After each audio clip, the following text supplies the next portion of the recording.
Welcome to the Filmcast review of Karate Kid Legends. I'm going to read the plot summary from IMDb. After Kung Fu prodigy Li Fong relocates to New York City, he attracts unwanted attention from a local karate champion and embarks on a journey to enter the ultimate karate competition with the help of Mr. Han and Daniel LaRusso. End quote.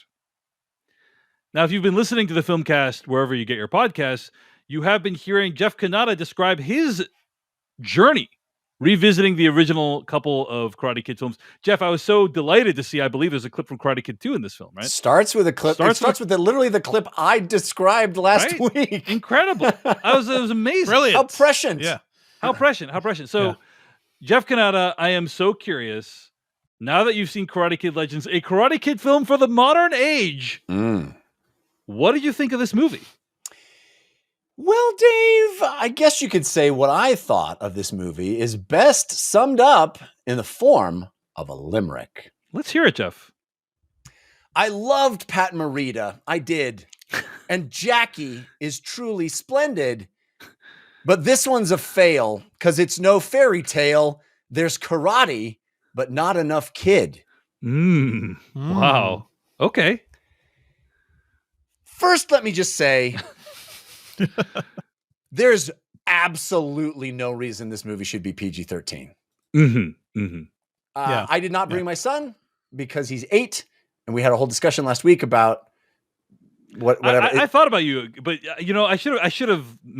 You probably saw it at a screening, but I should have messaged you after I saw it, which is like it's very, very mild. Like there's a scene where someone gets stabbed. I think it's the boxing thing. The boxing thing is someone says the word dick. That guy's a dick. Like that's the only language because it says for language and martial arts violence. And I don't think the violence. I mean, Daniel LaRusso is bloodied in the first movie. Right. There's people. It's Cobra Kai skeletons are scary. Like that is a scary thing. The standards have changed over. The standards have changed over time, right? Like, this movie is a PG movie back then is now PG-13. It's a PG now, essentially. Yeah. So it is absolutely a PG movie. Yeah. I suspect that the filmmakers of this movie wanted a PG-13 because it seems cooler. I don't have anything to base that on, but I suspect that might have some part in it. Anyway, I just want to get that out of the way for any parents that might be thinking about it. I didn't bring my son. Now, the good news is it's also terrible. So I didn't bring my son. No big loss for him. Wow. But how do you really feel about the movie, though, Jeff? I think this movie is bad, and it's such a shame. I was looking forward to it so much, but it is a baffling entry. It really is endemic of, I think, so much of this Lego sequel stuff that's happening. There's been great examples of Lego sequels, Creed. I guess that's the list, but there's probably others. Top Gun Maverick. Top Gun Maverick. So few of them work, and so often they just completely miss the point. And I think this movie misses the point of what Karate Kid is, for me, supposed to mean. Because even though the first act of this movie is literally a beat for beat recreation of the first Karate Kid movie, just transposed to a different city, it veers wildly in the second act and then just completely loses its way. I really like the kid that they got for this movie. I like him. I think he's fun. He's great. He's charming. I want to hang out with him. But it seems to me that every decision in the process of making Karate Kid Legends came from how can we show really cool martial arts, which I believe is the absolute wrong decision upon which to base a Karate Kid movie. The martial arts in the first 2 movies are not great. It's not about that. Yeah. They're attainable. It is a it's freaking the Sword and the Stone, right? The young boy meets Merlin the wizard, and he tells him, "Oh, if you could do these the secret was inside you all along. Karate here, karate never here." Right? This movie thinks karate here in the bet. Like, how awesome are you? And it's never been about how awesome you are, right? This kid at the beginning of the movie is already awesome. And for some stupid reason, we figure out that he needs to learn karate in addition to kung fu, even though he's like, even you just said in the summation, the one line tagline of the movie, a kung fu prodigy. Okay, that's a different movie. The Kung Fu Prodigy is a different movie. I understand there's like this idea that somebody thought was really brilliant on paper of like, what if we flip the script and the kid is the teacher and the adult is the student, and we get off on this weird tangent in the second act of this movie that adds up to absolutely nothing, is a complete waste of time, and muddies the waters as to who's the underdog and how does it all work.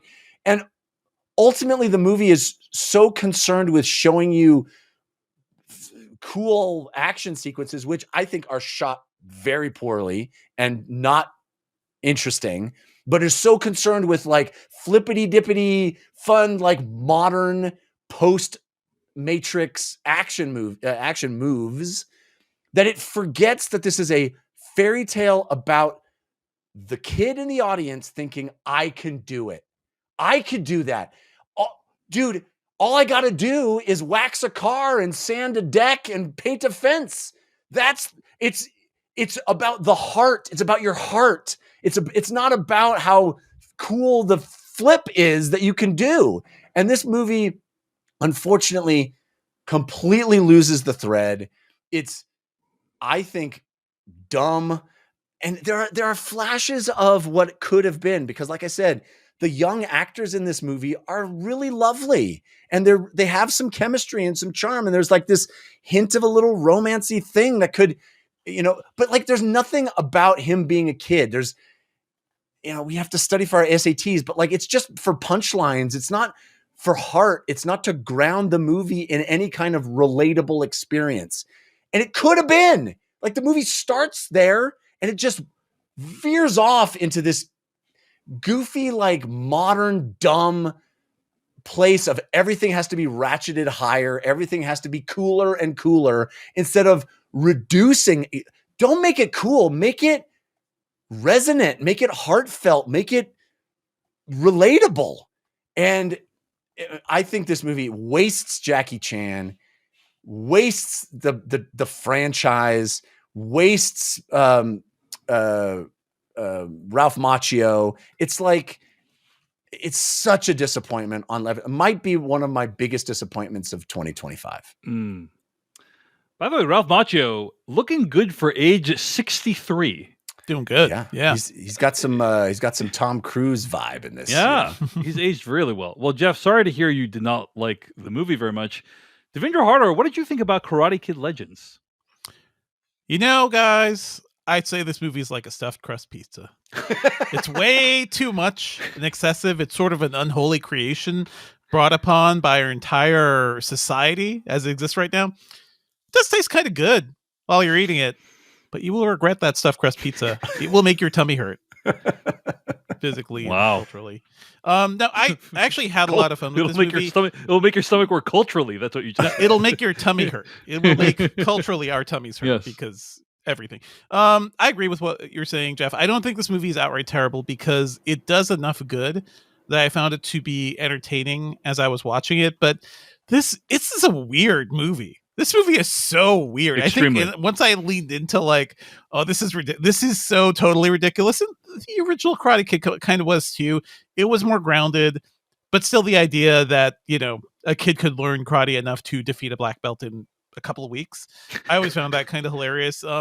You are right, Jeff, that the actual martial arts in the original films was always kind of garbage. But after watching those movies, I moved on. Moved on to early Jackie Chan movies. I moved on to early Jet Li movies. The fight choreography in this movie, I believe, was done by Jackie Chan's team, and you can feel it. Like, it's fun, it's creative. There's one fight, the very first fight in the playground, is not shot well. It's shot like terribly. It's edited too quickly and just doesn't make much sense. But later on, like, it does end up doing some fun things. So I'm kind of here for the action. But you are right that it doesn't. Very little about this makes sense, because the kid is already very good at kung fu. There is no karate has nothing. And also this is in the trailer. what will Ralph Macchio add? A guy who was good at karate briefly when he was a child. What does he give to this actual kung fu prodigy? Not really much. Actually, No, it's actually kind of hilarious how bad it is. Ridiculous. All he adds is being able to pronounce karate authentically. Authentically. And also, like, how does Jackie Chan feel? Because Jackie Chan's making an entire movie about, like, oh yes, kung fu's not enough. Gritting his teeth. Balling his fists in as his hands become bloody. Yes, kung fu's not enough. We need karate. We do need karate too. We need this white guy to explain to us how to really do it. Yeah. Well. I need this white guy to tell me about the technique of our oppressors, to really. Oh man, but I need another beach house. There's a lot going on in this movie that is just so weird. I still had fun watching it because Ben Wang is fun. I think the relationship he's building with the girl is it's cute. Like, it is very cute, transposing a lot of what made early Karate Kid work to this. So on that level, it kind of worked. I feel like this movie is just so rushed. It's so rushed to do everything because they're like, you can make this movie, but it has to be 90 minutes long. We're not going to go a minute over 9. Like, you got to hit that 90-minute mark. So because of that, it's 1 hour and 34 minutes, and that includes credits. So how long is this movie actually? I do feel like that makes the movie suffer because there's room to kind of do cool stuff here or expand on, like, this kid is actually good. Let's build that up. Maybe don't do the stupid Karate Kid callbacks. You don't even really need Ralph Macchio in this, but they have to because this is a legacy sequel of sorts. What the hell is Joshua Jackson doing in this movie? Just hilarious. That entire subplot. Yeah, let's get to it. There's a lot of stuff, but hilarious New York accent, really silly subplot. Like, a lot of stuff just doesn't make sense. But I will say, I was entertained. I see why you're disappointed, Jeff, because it's also deeply stupid. Like, none of this makes any sense. I was also raised on Bloodsport. I was raised on the early tournament movies, so like this movie leading into like the increasingly ridiculous aspects of those things, I think it's a lot of fun. The Karate Kid movies have always had villains who are just like evil, just so evil. And the kid in this one is pretty crazy and pretty psychopathic. So, it doesn't really add new to the mixture. I think it's just kind of fun to see the choreography work out and also do this in New York too, in some interesting ways. But it is a deeply baffling movie. I feel like, Jackie Chan is hurting his ancestors by making this movie, isn't he? Culturally, it's just like, what you did it once. You did it once. You're doing it twice. Jeff, you would probably actually like the Jaden Smith Karate Kid. That one actually does what you want. That one you should watch with your kid. You should watch that one with your kid. I'm open to that. Also, for some reason, they decided to make the kids 10 years old in that one as opposed to like high schoolers. So it's like, that's actually closer to your kid's age. So with an attainable move. There is a move in this one, and you see it early on. You're like, that's a Street Fighter move. Yeah. What are you doing? What is this? It's insane, and he can already do it when the movie starts. Yeah, that's the problem. All right, so guys, look. First of all, I just want to say, I think I also dislike the movie for reasons that are fairly different than Jeff's, although not completely different than Jeff's. I want to start by saying that it's rare to have a movie that has an Asian male lead, period. Like, that's just rare to see. It's rare that Asian males are the center of a coming of age story, that they are the object of a potential romantic attraction in American films. Probably count on one hand movies in my life I've seen that have that, right? And so I am inherently rooting for a movie like this. I put this movie way high up on my summer movie wager. I'm like, really want this to be good. And I am crushed to say that the movie is not good and it suffers from many of the problems that you guys have outlined. I will say, Jeff, the part of your review that I violently disagree with is the idea of like, oh yeah, it's not about the karate. Why not have like the white person come in and master? Like, it's the fantasy of a white person can master everything in 3 weeks. It doesn't have to be a white person. No, I know, but anyone, a kid. Sure, okay, a kid. Yeah. But I'm saying, but the fact that he is white is not irrelevant in my opinion. Well, let me tell you this: the original if in 1984, now wildly improbable to have it happen, and I agree that that's a problem. But if this kid magically was in the original Karate Kid, I would have loved it just as much, and I would have wanted to be him just as much. And to me, it's not about the fact. I mean, race is not irrelevant, but I think it's about being a kid. And The point I was making is that, like, I appreciate that this movie values competence in the martial arts in a way that the original movie does not. Let's put aside the race thing. We can have a whole separate conversation about that. But, like, this movie values competence in martial arts that the original movie did not. And, like, in my opinion, there's something valuable about that. Can I just say real quick on that point before you move on? Yep. Competence in martial arts in a way that is movie martial arts. Okay. Not in a way that is, if I go to a tournament, regardless of the race of the people participating, none of the tournaments are going to look like this movie. Right? Oh, sure. They'll look much more like what happens in Karate Kid. Because this movie is shot like an action movie. Instead of Karate Kid is not an action movie. It's not a martial arts movie. It's a fish out of water drama story. And this movie, Legends, starts as a great fish out of water premise, and then just get sidetracked by this stupid desire to make the action look cool. And I think that's my opposition to it. Yeah, and what I'm saying is that is a feature, not a bug. The idea that, like, they have decided to actually make the action look good, that they're like, we're going to bring in some of the best action choreographers. In my opinion, that is a feature, not a bug. If for you it's a bug, I get that. For me, it's a feature. So that's all I'm trying to say. Well, I think it could have been a feature. Perhaps. If every other part wasn't completely ignored. Yeah, I mean, fair. But anyway, I think there's something valuable that, like, hey, we're actually going to do the martial arts, like, well this time. We're going to make them look good. We're going to make them look impressive. I appreciate that. The movie's called Karate Kid. I'm glad they decided to do that. Having said all that, everything else that you said, I agree with. Which is to say, the movie is really two movies, right? The first movie is an inversion of the original Karate Kid formula, which is, what if the Karate Kid was the teacher, right? And that's kind of like, that is at the very, for all its faults, that is at the very least a take.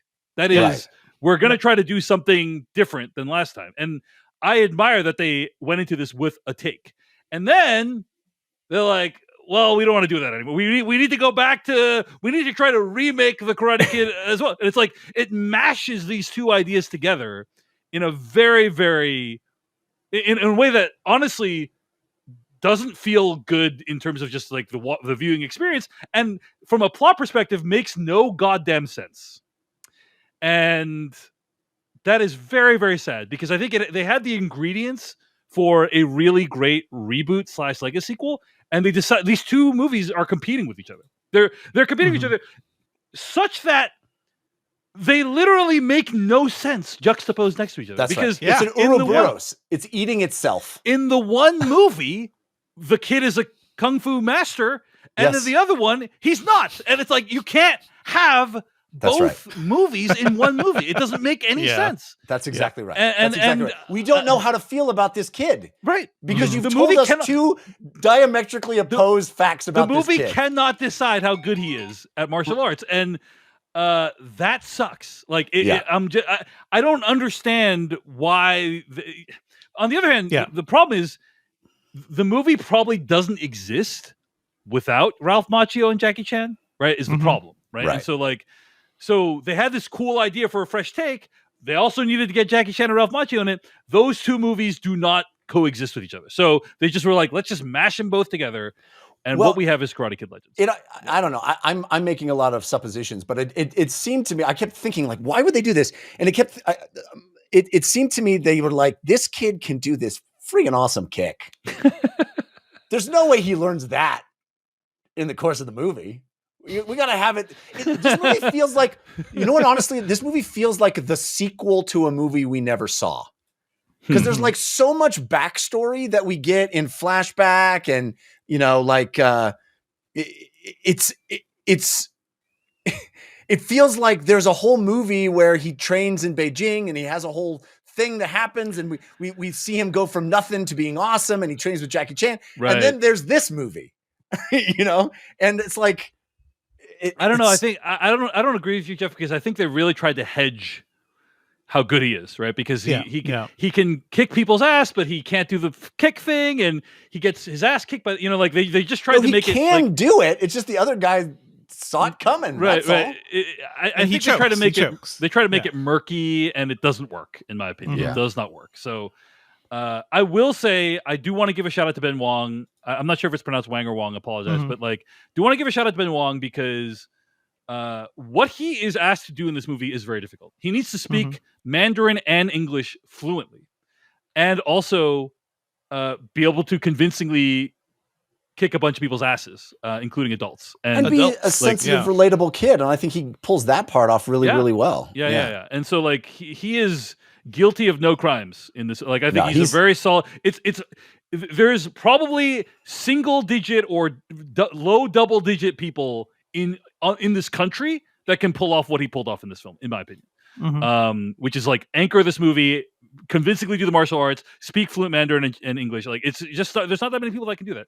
So shout out to him. Sadly, I am really crushed to say I agree with both Devindra and Jeff, mostly Jeff, that this movie is bad, and the people who made it should perhaps feel bad that they did that. All right. Anyway, let's do a few spoilers for Karate Kid Legends starting right now. I think the real problem that I saw with this movie is like something that you said, Devindra, about the editing. There is a thing where the main character, Li Fong, is training for the competition, right? Yeah. And then it's a montage, and it says 7 days until competition. And then I'm like, oh, we're gonna get like a sense of his progress. And then literally the next time they show the counter, it's 0 days. And I'm like, well, why did you show the 7 days? Like, why did you do that? It does tick down. No, but like it ticks down like super fast. Like it is fast. The whole sequence is like 2 minutes. It's like super. There was a better montage for the other guy training. You know? Yeah. And what the hell is jack it off time? You know? Yeah. You brought it up in the intro of the show. Come on. We all get the joke, right? Nobody's thinking about not jacking off when we hear about jacking off time. But what? Oh my God, Jeff! I just put that together just now. No, you're right. Also, the kid actually doing the move, by the way, the back upside down pull up with the jacket thing. That is a thing. By the way, that is a thing from the last Karate Kid movie. So it is. Yeah, from the. But I felt like that was supposed to come into play. Right. You wanted it to have the payoff of like. Yes. They already did that, Jeff. They already did that. Oh, okay. Well, I just missed that. I guess. But yeah, I was like, why? Like the montage is so fast. That was when it was like 7 days, and then it was like 5, 4, 3, 2, 1, 0. It literally was like count that like 5, 4, 3, 2, 1, 0, and it's like we need the montage for the training and also for the progression of fights in the actual tournament. Like we zip through the cool things. Yada's the tournament hard. Yeah. But the big problem is, why is he in the tournament at all? Like the movie never answers that question. No, he's got to bail out the guy from the. You got to bail out the guy. Listen, every teenager has the father of their girlfriend owes money to a bookie who also owns a martial arts studio, and he's going to join a tournament because they didn't win the boxing match. He trained the father for the boxing match. Okay, that could have given the money to save the pizza shop, but now they don't have the money to save the pizza shop. So now they got to do the tournament. Yeah, fair point, Devindra. First of all, generally you're paid even if you lose the boxing match. Okay, so like they never explained how much needed the full pot. No, but I love that Devindra just literally explaining the plot makes him sound like a crazy person. This is how crazy this movie is. And then, secondly, they never like say like what the prize money is for the tournament. They never say like big money. Yeah. They never explain how much he owes enough or to how much cover the prize money is. Right? Okay. It's just like, okay, yeah, I guess if he enters the tournament and wins it, he's gonna save this whole pizza plate. It's like, okay, I guess. Like, I mean, at the very least, Jackie Chan was like, "We are going to help you, friend." They visit them in the hospital. It's like, you're joining the tournament to help your friend. That's the only reason this is all happening. That's good enough. That's good enough. I mean, listen, Karate Kid movies don't generally need a lot of justification for the fights, but still. I'm just saying there's basic things you can do, like, oh, this is the most prestigious tournament. It comes with a prize of $100,000, something that explains why this is necessary, or like makes it more clear why it's necessary. They don't get into specifics, which is kind of funny. We don't need the entire boxing subplot at all. Like, I don't know what that is. What? Well, This it also movie is makes no sense that you would train a boxer with kung fu. All right. Yes. Hold on. Take it easy, Jeff. This is the thing that's weird about how you guys are talking about this movie is you guys are talking about the boxing thing like it's a side thing. To me, that is the movie. Like it's half of the movie. That's what's problem. half of the movie. Well, first of all, Yes. it's the whole thing. That is 1 hour of the movie. The whole tournament is the final 30 minutes. So, like, to me, that is what this movie could have been. Is like, oh, what if there was already a Karate Kid training another dude? Like, what are the? Would you rather have had more of the that? boxing movie or more of the tournament movie? Because I think this is where our I'm saying the boxing divide. movie is at least a take. The boxing movie is at least we're trying something. Sure, but why would you not train the dad in like at least train the dad in another person? He didn't train by fighting another person. How was he prepared for anything? Doesn't make sense. You mean Li Fong? Li Fong didn't train, right? Yeah. No. The boxer man did not spar with another person. Yeah. He was pushing napkin containers around in his pizza shop. He was pounding dough. Did not actually by the way, fight another person. I love the idea of the 2-inch punch in a boxing glove. That is cool, and that's it makes real no move. sense. It doesn't make any sense. That is a move that is referenced quite a bit. Like it is a thing. I think even Bruce Lee has shown it off in certain things. Yeah, but the whole point of doing it is your hand has to be able to articulate, which is impossible in a boxing glove. Hey, you're already with the thing. Fair point, Jeff. Fair point. None of it makes sense. None of it makes sense, which is why I was kind of leaning into the ridiculousness of it. If this movie were 2 hours long, and you had the boxing movie, and you had the actual progression to the tournament and everything, like let it breathe, because this movie has no time to breathe. You're rushing through everything. The Ming Na Wen's subplot gets completely butchered. Like it's just totally butchered. Nothing also, there. There's nothing there. You have Ming Na Wen in your movie. She does not raise a fist, and I feel like that is a missed opportunity as well. Like I don't know. There's fun. It's Ming Na Wen. There's so many fun things you could be doing with what this movie is. I will tell you they refuse to do it. Yeah, I will tell you the thing that really bummed me out about this film is there is a fight scene with Jackie Chan where it's clearly not him fighting, and it's so bad. The reason they did it is because like the way they do it is he's fighting in the dark, and for not very clear reasons why, and he's fighting in the dark, and then they turn the lights on, and it's Jackie Chan, and it's clearly because Jackie Chan is too old to fight. And here's the thing. Jackie Chan, despite his, I don't agree with several of his personal beliefs and how he's handled some of his family issues, but like, he is a legend. He is like, I'm going to say probably over 50 Jackie Chan Blu-rays in my, like, I love this person. He is so influential. I've watched his action movies so many times. And I guess my reaction to that scene was, you don't need to pretend that you still can fight Jackie Chan. Like you like you don't need showing up is enough. You've already accomplished so much. That's like you don't need to pretend. Like you've already contributed so much.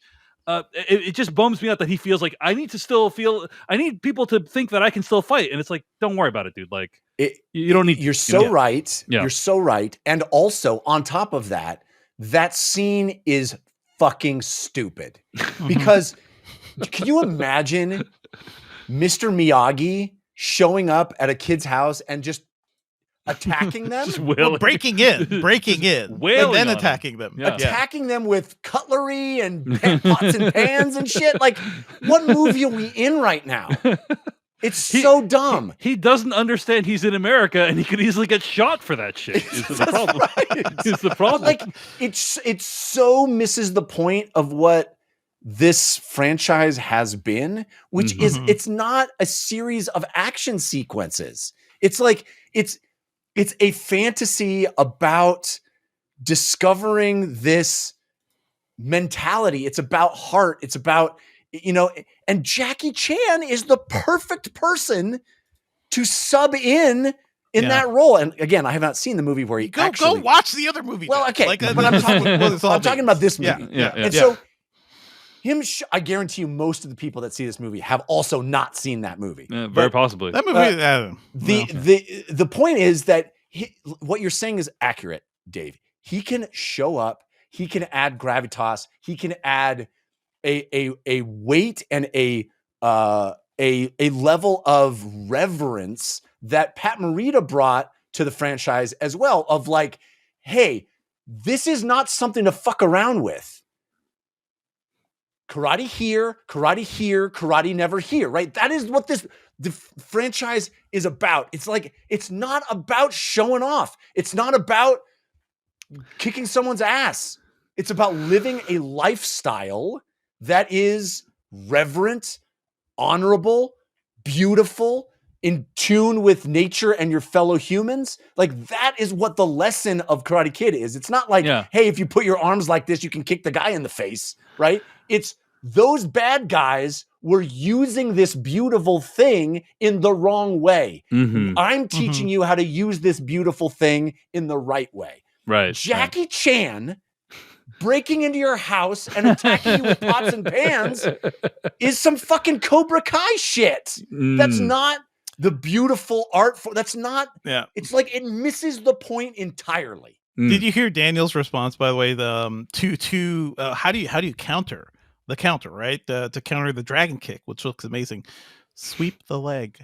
Dodge it and sweep the leg. Sweep the leg. And what are you doing, buddy? You taught me no. You taught me no. We don't want to sweep the leg. I know. I cringed at that part, that line too, Devindra. I did. The thing is, it was a knowing reference, but still, yeah. The thing is, Jeff, like, I think we both don't like the movie, so like, it's not like we even disagree that much.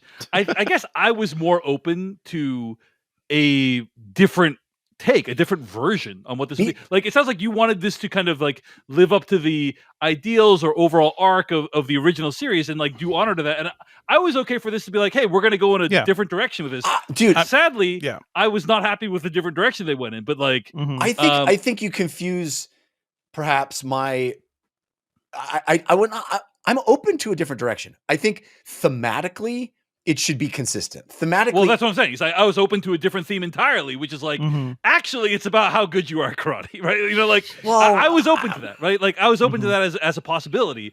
But the problem is, Jeff, there is no real ethos behind this movie at all. That's like, exactly right. There's nothing. That's exactly right. There's nothing animating it. There's no. Yes. Yeah. There's nothing. Sometimes there are loan sharks, and sometimes you own a pizza shop, and you owe money to the loan shark who owns a martial arts studio, and you have to fight this tournament to make money to save your pizza shop. Okay. Yeah. Okay. The one like mini arc that even I could even think about is like the idea of him getting over the trauma of his brother's death, but it's like his brother died in front of him. Right. What is this movie? And then he just a guy that he trained was just knocked out and could be dead in a boxing match. What are they doing in a Karate Kid movie with these subplots? The other thing is that the first like 15 minutes of this movie is literally beat for beat the first Karate Kid. It's mom and son have to relocate to a new city for her job. He gets there. The first thing he does is meets a girl whose boyfriend gives him a black eye. He doesn't want the mom to see the black eye. Like, it's like exactly the first movie beat for beat. And then all of a sudden it just veers off. And I'm not saying I wanted a beat for beat recreation of the first movie, but it's weird to start with that. But we would have been okay with that. I think if it was like, oh, it would have been, it's like, oh, that's fine. Like, it's not. Yes. We would have been like, oh, they just remade the Karate Kid with an Asian, and for me, that would have been valuable if they had remade Karate Kid with an Asian kid. I think we're beyond that, but like if this had just been a remake with an Asian kid, I would have been like, okay, not a great film, but hey, it's contributing something to the culture. I cannot even say that about this one. Like, I cannot even say there is some value to what they accomplished here because it's like it's so incompetently done that I'd say, guys. If you want to appreciate this movie, you have to lean into how weird it is. That's really the only thing is. And it is deeply, deeply weird. What's up with the tutor who all of a sudden becomes his best buddy and is then like serenading him on a date? Like, it just feels like they cut a lot of stuff out of the movie. It feels like they cut a lot of like subplot. But another moment when I was like, what is happening to this movie is when he gets his ass handed to him by the enemy kid. And then... Because it was several times. Connor, right? Is that what his name? Whatever his name is. And then literally in the next scene, you see him expertly take down 3 adults. I know. It was just like, well, why does he need any karate training then? It's like, ridiculous. But I think like the thing is Connor's supposed to be like high level, like extremely high level, and a bunch of thugs which are in a Karate Kid movie. Very but weird. They're full grown adults. Like they're but you know, with a trained kid, a trained teenager could knock down an adult who doesn't know what so, the that was when ridiculous. I was just like, wait, so how good is this kid at the karate? Right. Like, None of it makes sense. Yeah. None of it makes sense. Also, we But this cannot movie, listen. Yeah, go ahead. No, you. Weird movie, guys. What was Joshua Jackson's accent training for this movie? Just like Ninja Turtles? Like Michael. This movie did have some Ninja Turtles energy. Yeah, he's very Ninja Turtles. We cannot complete our discussion about this movie without talking about the moped riding green screen, which is maybe one of the worst. It looked like a Saturday Night Live sketch. It looked like, the close-up of the two of them on the moped is one of the worst uses of green screen I have seen in a long time. The wide shots are fine. Also, I have to say, my guess is they did the final sequence on the volume, and I have to say that looked pretty convincing to me. The wide shots, I thought were okay. That was pretty good. But this movie does cut out in weird ways, by the way, because like one thing I was waiting for, where are he and his mom going to move to in New York? Will I recognize this building? They pop out in front of the cab. They look at the building. The camera never gives us an establishment shot. We don't even know what they're living in. They just live in an apartment in New York. It's huge. It's freaking huge. It's huge. Looks like it's what like 2,000 square feet. You know, I would love to see that building. Yeah. Oh yeah, and the friend is like, I didn't get a trust fund. I just got this amazing rooftop. It's like, no, buddy, that is a trust fund. I just got this thing where they shot like John Wick Chapter 4. You know. Yeah. You're talking about a New York rooftop, like an enormous thousands of square feet. Yeah. You're set for life there, kid. Good. All right, congrats, Jeff. By the way, like some people have asked, hey, why don't you guys ever talk about Cobra Kai? It's because none of us have seen Cobra Kai past the first couple seasons. Is that right? I couldn't stomach it. I've heard it's very good. Especially I heard it's very good. Yeah. And I just couldn't get there. Yeah. I think the idea of trying to retroactively I don't know, save the Cobra Kai people, it never sat well with me, but I hear it's good. I hear people. Yeah. I mean, the best part of this movie is the last 15 seconds where it's like a little Cobra Kai. So maybe I'll be wrong. Maybe I should watch that show because that was like, oh, I'm having fun. I'm having fun you with would this. like that, Jeff. You're about to get a million emails explaining why you should watch Cobra Kai. But I've heard it's great, and you certainly get a little bit of that at the end of the movie. Originally, this movie was supposed to come out last year for the 40th anniversary of The Karate Kid, but then it didn't happen because of the strikes. And then there was a question of, is this movie was supposed to then come out earlier this year, but they didn't want it to be too close to the end of Cobra Kai because they didn't want people to think that this story was connected in any way, because it isn't. It's like a whole separate story. But I thought that was kind of an interesting background for this. I will ask you this, Jeff Kanata. I mean, I gotta say, despite everything I don't like about this film, and I don't think it's very good, and I basically wouldn't recommend it aside from a few decent action scenes that I actually thought were pretty good. And also, I thought the Joshua Jackson training montage was very solid. I thought that was like a very, very good training montage. I gotta say, I got a little bit emotional when Jackie Chan shows up at Pat Morita's house and like talks and sees like Ralph Macchio's character for the first time, showing the house and like showing the house. It's a little creepy that Daniel lives there and hasn't changed. Why a thing. Does he live there? Is it a little creepy? He's living there and like watering his plants and like has taken over for him and stuff. It's like if you lived in someone else's house and didn't change it for 40 years, that's weird, right? That's weird. That's a little weird, right? I think he may be living in the. A lot of people call that love, Jeff. Like if you love someone, you're absolutely right. I mean, I got when the movie starts and it's literally scenes from Karate Kid 2. Yeah. On this giant screen. Yeah. And there's Pat Morita explaining about the history of the Miyagi family. I'm like, I was like, I'm going to love this. Yeah. I have to say, the way they like looped Jackie, they figured out a way to include Jackie Chan into the mythos is like super cool. I'm like, oh, that's so cool that they did it that way. I was ready to love this movie. I was we were there with the kid at in Beijing, and we got to go, and now we're moving across country. And I was like, oh, I get it. We're doing New Jersey to California, but this time it's Beijing to New York. Okay, that makes sense. I'm with you, movie. Let's do this. And it just completely. And then it's like, what if Daniel LaRusso was the one that was training some other person? It's like because he knows things. What? What is kind of funny, guys, is I actually disagree about that first scene, because I think when you start your sequel reboot with a direct scene from the old thing, that tells me you have no faith in what you actually do. Interesting. That tells me, remember Barry's kids. I remember that scene. Strongly disagree. Listen, I'm just telling you, to me, that was red flag number one. That's fair. Red flag number one is like, oh, they don't have faith in this what this story is. So they have to immediately remind us of what came before. I'm glad you guys liked it, but like that kind of set me up to like lower my expectations for this movie quite a bit. Yeah. You see, I disagree just because I think we need to do that more often, right? We need to do more previously ons in movies, right? Because actual flashbacks are for. And just look at what your movie. Just look at how the Final Reckoning did it. By summarizing the first 7 movies right at the top. That's what we more do. Like how the latest Final Destination did it, right? Like that's the way you do it. Okay, that was very good. I thought that was very good. They did use a Pat Morita sound-alike though for part of that, because we cut to that animation and all of that is not in Karate Kid 2. Interesting. Unless there's some like cutting room floor or something that they use, but I'm guessing it was a sound-alike. Wait, I thought that was just actual dialogue from the movie. Actually, Jeff, I think I read in Hollywood Reporter from the director. Let me pull this up here.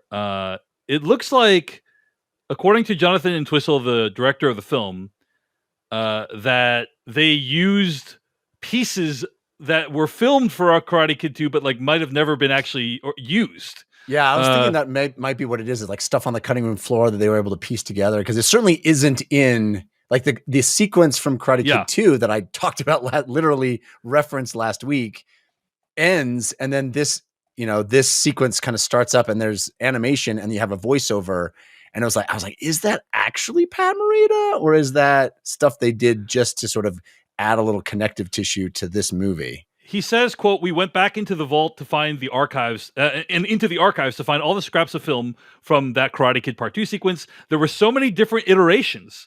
There were pieces of a Blu-ray and some television versions that had been scanned at some point. So there were all these different kinds of pieces of how the movie was made, and it was fun to be able to put that all together," end quote.